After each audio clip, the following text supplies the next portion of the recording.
G'day guys, Emma here from Equality Coin Services. Today is Melbourne Cup and I'm sure everybody's out frocking up and going to the Cup. What I want to talk about is not exactly the Melbourne Cup. I have no opinion on the racehorse industry in general, other than the fact that any horse-born sport that has money as a commodity, or money is the actual prize, you do find that there's a lot of huge good trainers, and there's a lot of ones that kind of don't put the horse's best interest first. That's going to happen in every single discipline, every single industry, whether it be horses or something else. What I wanted to bring to people's attentions is that there's a lot of people out there, and a lot of owners out there too, that are doing their bit to be able to slow the, I guess it's supply or oversupply of horses. It ultimately it's an overbreeding thing. At the moment, I have 5 horses in here from dogger pens for training, from lovely people that are trying to support these horses and give them a better life. This guy is one of them. 3 of them are stallions, and the other 2 geldings, so they would have been stallions at one point in time.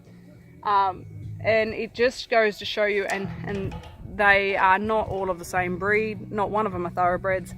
That doesn't give a snippet of the industry, but these guys are Welsh mountain ponies. The other one's a paint horse cross clumper, and the other one's a quarter horse.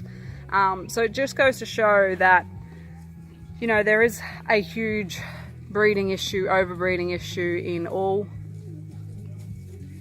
breeds of the horse, and it happens everywhere. And it's not just the racehorse industry, although the racehorse industry has got a fair turnover of horses.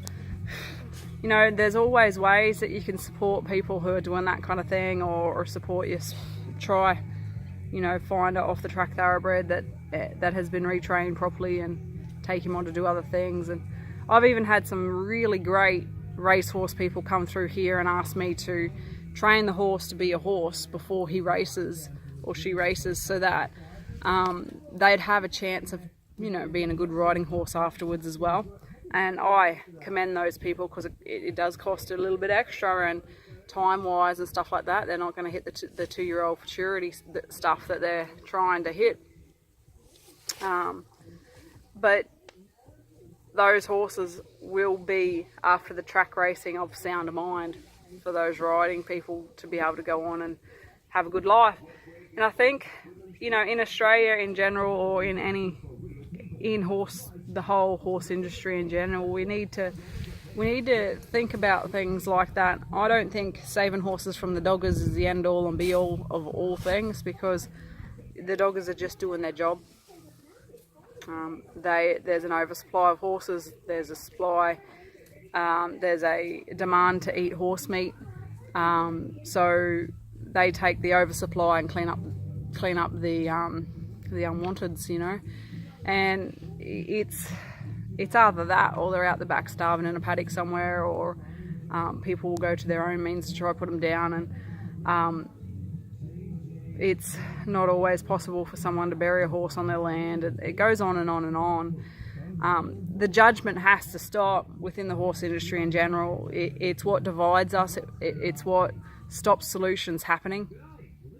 Aussies have this real good thing about mateship, and for some reason in the horse industry in general, or any other kind of competitive area, we get quite cutthroat, quite judgmental, and pass the blame around, and I don't think it's about that. It's about loving the horse you got. I think if I wanted to give one message to people, is that all horses that pass through your hands, if you can teach them how to be in a human world very well, and learn and skill yourself up, because for me in particular, it's got nothing to do with training the horses at all.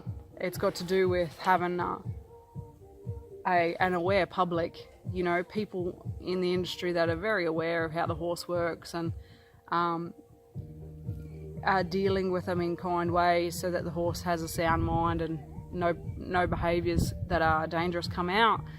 Because if we could minimise that, if we could educate people, if we could just educate people on, you know, the realistic costs and the feed and the training involved and how to do that yourself and how to take care of their feed, if we could just educate the public enough, there'd be a lot less horses that would go to the doggers or that for dangerous. There'd be a lot more capable homes and a lot more informed homes. And I do wish there would be an evolutionary turn within the industries where 2-year-olds weren't pushed to compete like they are for money.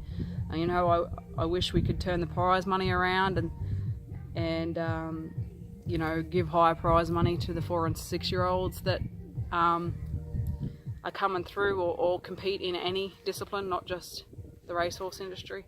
Because I think money talks, and, you know, if we did that, if we did just that and take the 2-year-old futurity up to, you know, 4 and 6-year-old and give more prize money for those guys going well and sound, there wouldn't be a much push on the babies, and that would make my heart sing, you know.